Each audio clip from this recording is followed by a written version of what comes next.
Welcome. Thank you for being with us. My name is Marc Gafni, and I'm the president of the Center for Integral Wisdom. And one of the projects that we are completely committed to at our think tank is what we're calling the evolution of public culture. And if you've opened your television or taken a look at Twitter or seen what's going on Facebook, you're aware of social media. If you're in any way tracking the last election, you understand that our public spaces are the spaces where we live, where our culture is formed. It's where love either is alive or love dies. It's who we write to and what we say and what we post and how we tweet. We live in a culture where a president is today bypassing the press for partially good reasons and partially bad reasons and tweeting to the nation. This very morning, when I'm making this recording, there was a tweet exchange between Arnold Schwarzenegger and Donald Trump, right, about his remarks at the National Prayer Breakfast. We live in a social media world. We live in a world of public culture. And in that world, right, of public exchange of information, love either is actualized. We either live in a world of love actually, or love is denigrated, degraded, and destroyed, in a world of love destroyed. So our evolution of public culture is really our evolution of love. And I want to talk to you about a particular story. I was the subject of a smear campaign about a year ago. It's a campaign that's gone on in various forms actually for quite a while, but it was completely reinvigorated and rejuvenated by a group of people, right, acting in very clear orchestration over a period of time. And after deliberating deeply how to respond, what's the highest response over the last year, we've decided to respond on a number of levels.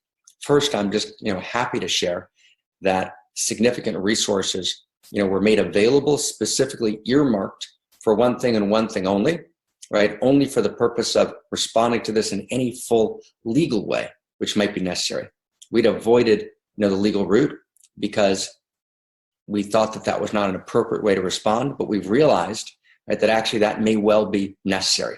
And so we've made a decision that if any further smears take place, right, that we will respond to the full extent of the law when and as appropriate, and we'll respond within 24 hours in the public realm. So we'll be responding to the smear campaign, both in the public realm in 24 hours, right, and then, right, weighing immediately, right, the full extent of the law, right, to deploy it, right, in the evolution of public culture.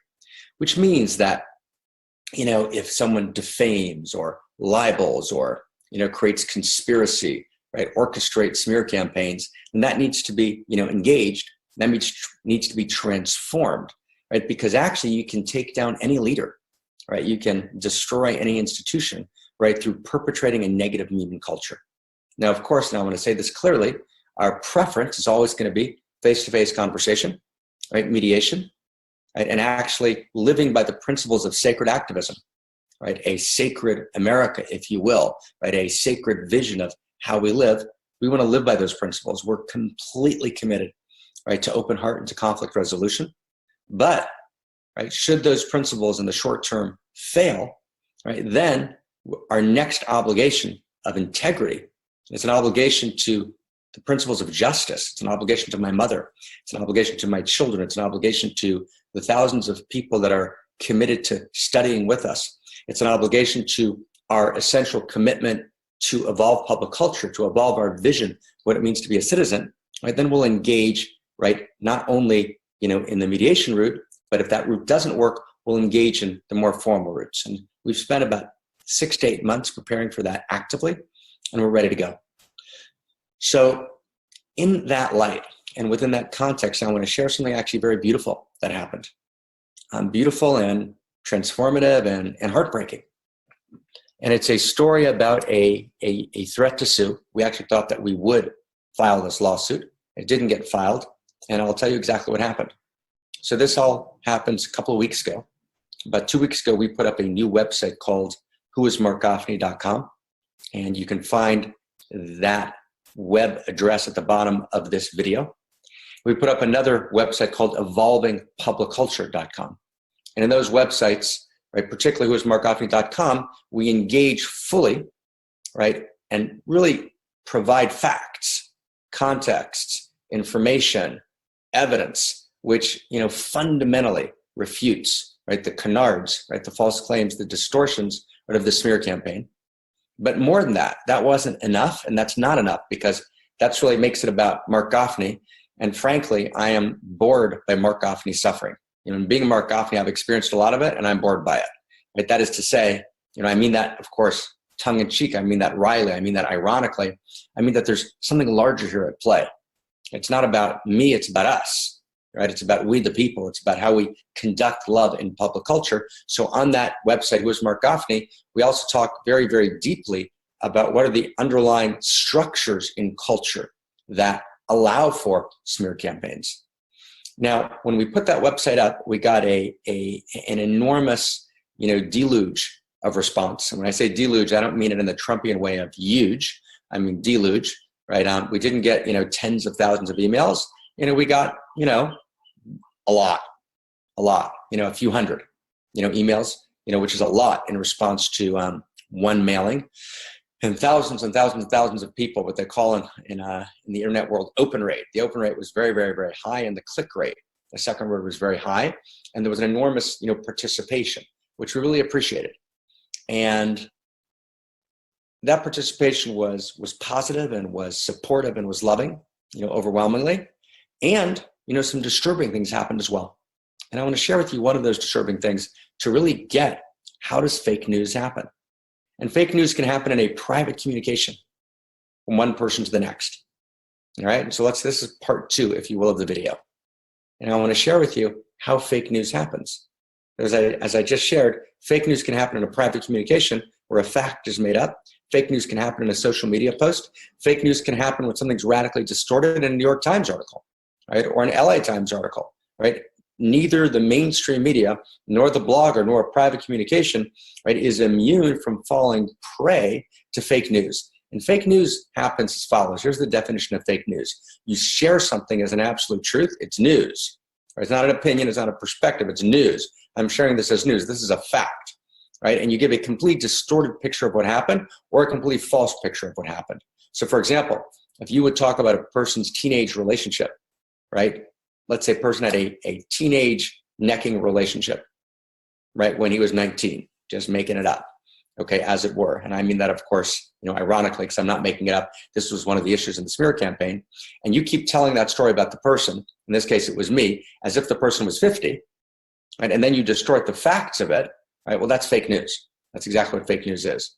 But what happens is when you create that kind of smear campaign, when you create that kind of lynch mob energy, when you create that kind of hysteria, when you create that kind of fear and panic, right, on the web, what happens is distortions and lies just begin to proliferate, right? And the reason, one of the tactics of the big lie is that you seed, right, the public culture with untruth, right, with smear.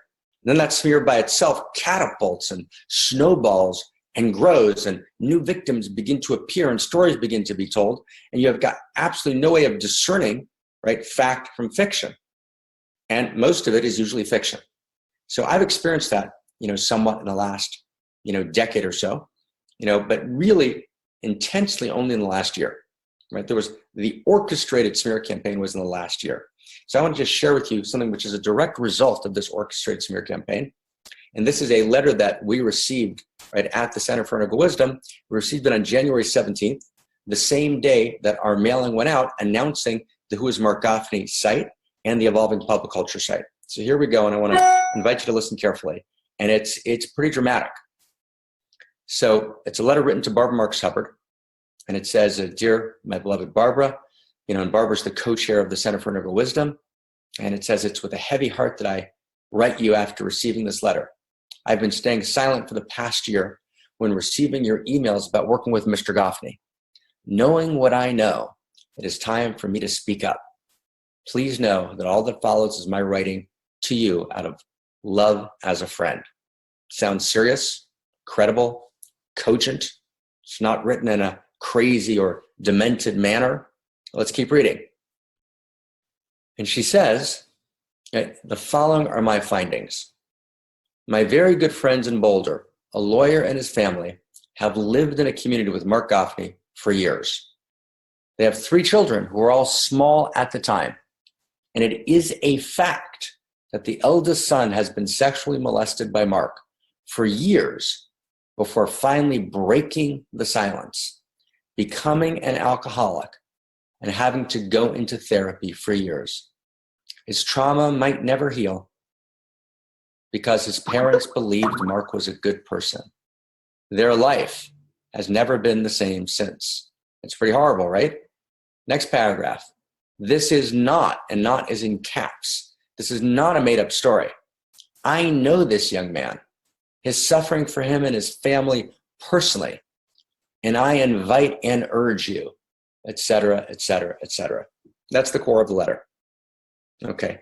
Now, when you read this letter is written, and the letter goes on for 8 or 9 more paragraphs. It's written cogently, carefully, right? Intelligently, must be true, right?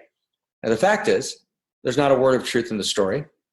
I never lived in a community for many years, right? There's no confusion or distortion. It is utterly, completely fabricated out of thin air. Nothing vaguely approximate ever happened.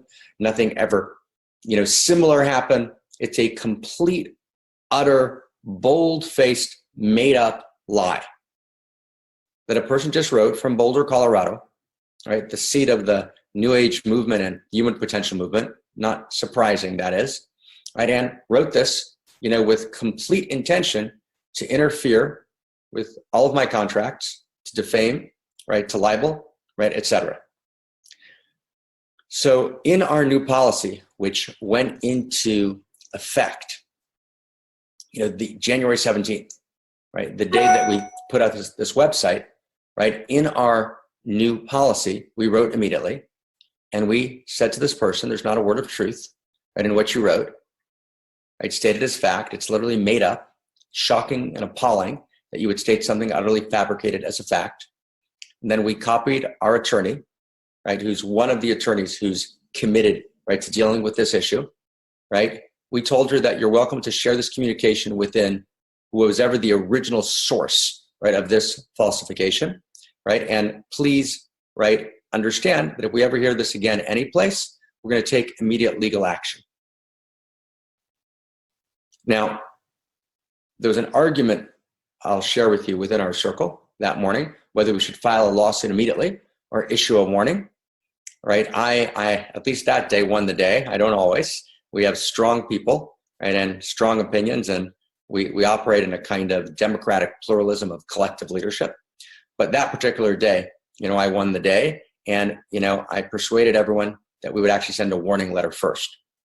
So that's the letter I just read you, the warning letter. We get back a few minutes later. Dear Marc, if this is not true, ask for forgiveness and release it. God bless. So I thought that was a pretty horrific response, right? You just made a set of accusations, and you just wrote, if this is not true.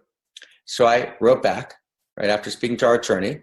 I said, I'm copying my attorney with the name of the attorney. And I said, this is not okay. The if in your sentence is not acceptable, right? It's outrageous malice, interference with contract, right? Please tell us immediately the source, and we'll be filing a lawsuit immediately. So that was all within a period of an hour. By the end of the day, right, that same day, we get the following letter back. Dear Marc, I found out tonight that this story has been made up about my friends without them even knowing anything about it, right? Indeed, she writes, the whole thing is a lie, etc., etc. I sincerely believe, for having believed that I was rightfully communicating something about my own friends that I hold in high esteem, would have been slandered just like you. I can only ask everyone involved for forgiveness, etc., etc., etc. So within a period of hours, right, the person's writing back, asking for forgiveness, and acknowledging that which they wrote several hours earlier as an absolute truth, calling it fact, right, claiming they know the son, that they know the person well, that he's an alcoholic, that they lived in community with me for several years, that the son was sexually molested, right? This entire story, right now within about 6 hours, right, is, acknowledged as a complete fabrication. So for now, we've kind of made a decision to let the past go. But in the future, we're going to respond clearly and powerfully, right, and directly. And I want to make this very, very clear that I'm not afraid of any person coming forward, right? It's been written by one of the key perpetrators of the smear campaign that I call people and threaten people. That is a complete and utter and bold-faced lie. I've never threatened anyone, or I've never threatened reprisals, right? As this person has claimed a number of times. That's not who I am. That's not how I live, right? If anyone wants to write anything in public, they are welcome to.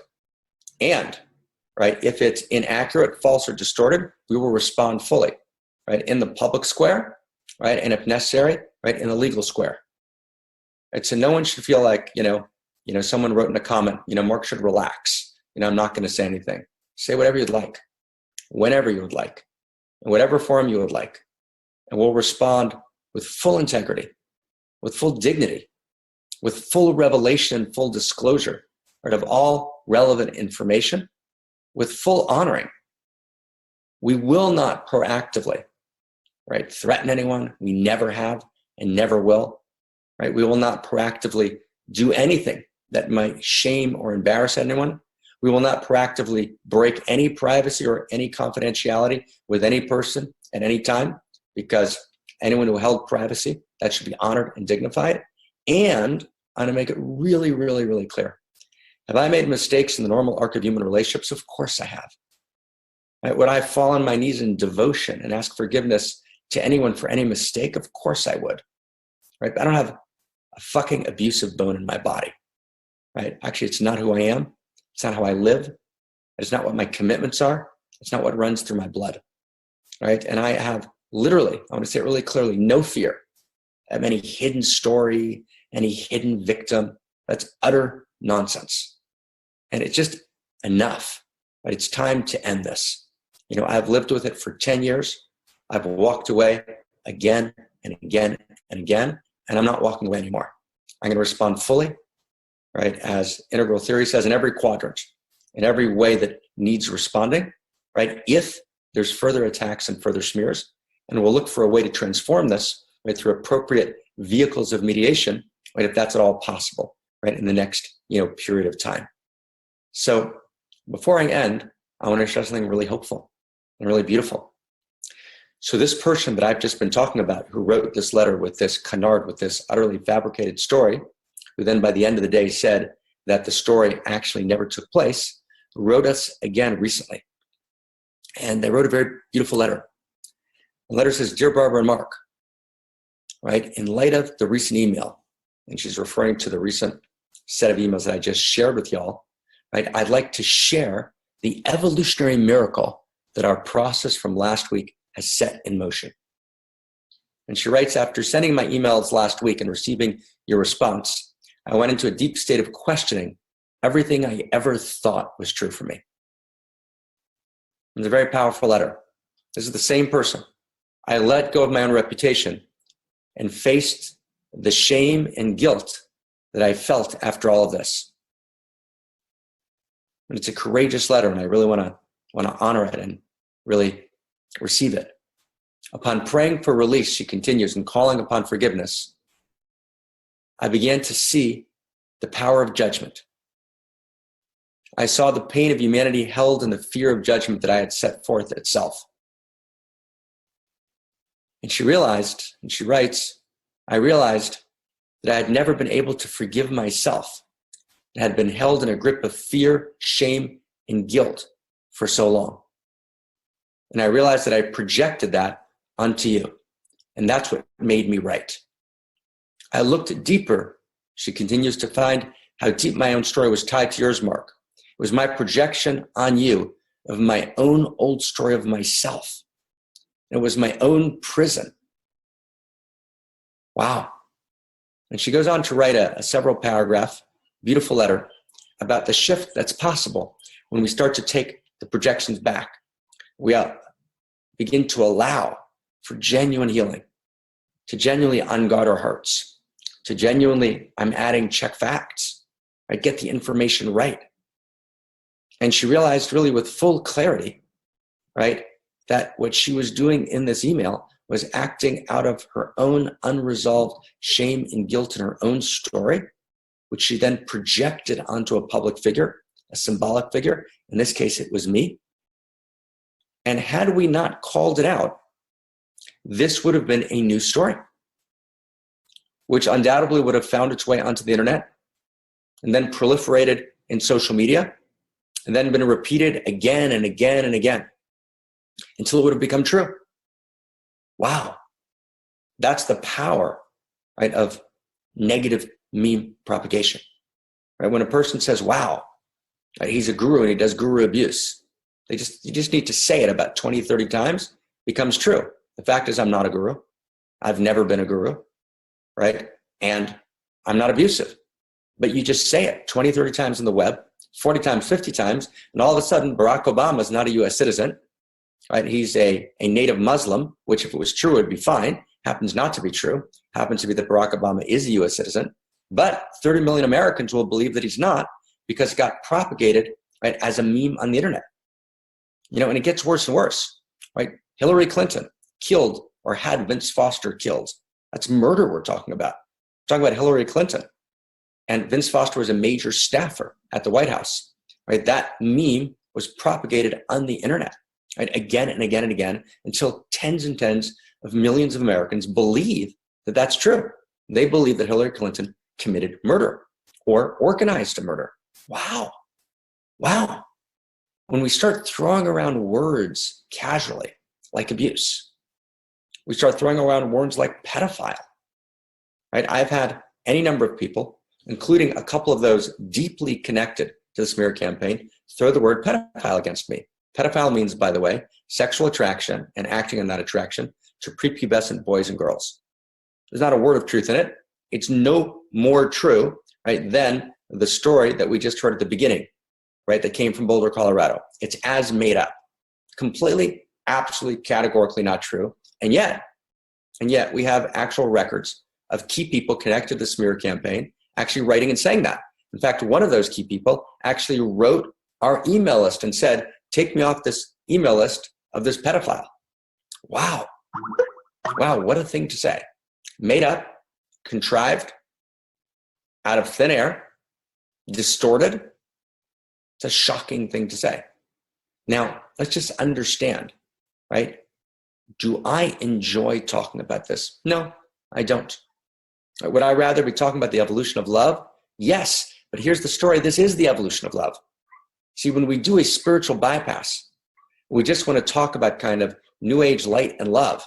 We actually ignore fact checking, right? If I'm a spiritual teacher, but yet I'm willing to sign a petition, right, against another teacher, not knowing any of the facts, and I'm willing to interfere with his contracts, right, and to defame and to libel. If I'm willing to do that, well then, what am I teaching?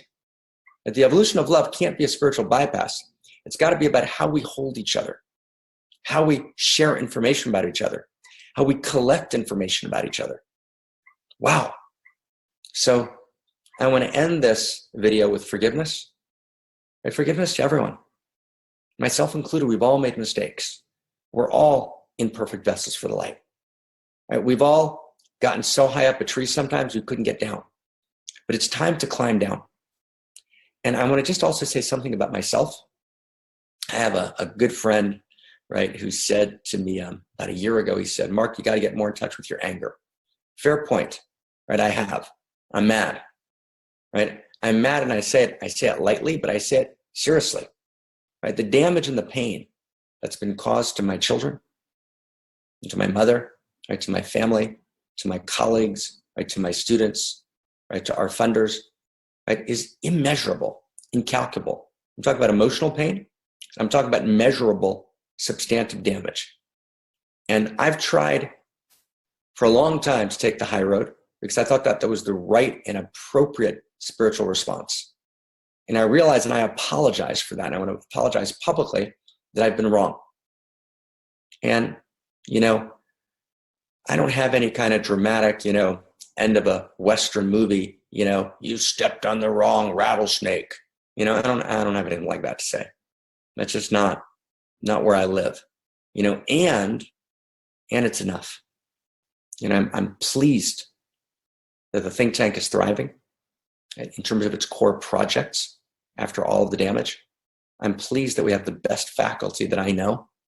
I'm pleased at the deep love and integrity and commitment that exists between the people at the think tank. And I'm pleased that we've been able to develop the capacity and the resources, right, to do whatever's necessary to bring this to appropriate transformation, appropriate truth and reconciliation. My aim is not to demonize anyone. Right? Every word I've said in public has been carefully reviewed, both by legal counsel, right, and by what I would call spiritual counsel. Right? I've tried to be completely factual, complete to the point, and only to respond, right, to attacks, right, that have come our way and in the most appropriate way. So thank you for listening. And my concern here is, our concern here is, let's evolve our public culture. You know, there's so few of us in the human potential movement that share some language and that share a set of memes that are so critical for the world. We want Israelis and Palestinians to come together in love, even though they've engaged in a kind of terror between those two sides, right, which is almost unimaginable. Right? How can we ask Israelis and Palestinians to come together if we can't ourselves? Let's come together ourselves. That's my impossible dream. Let's make it possible. Let's model what transformation really means. Thank you.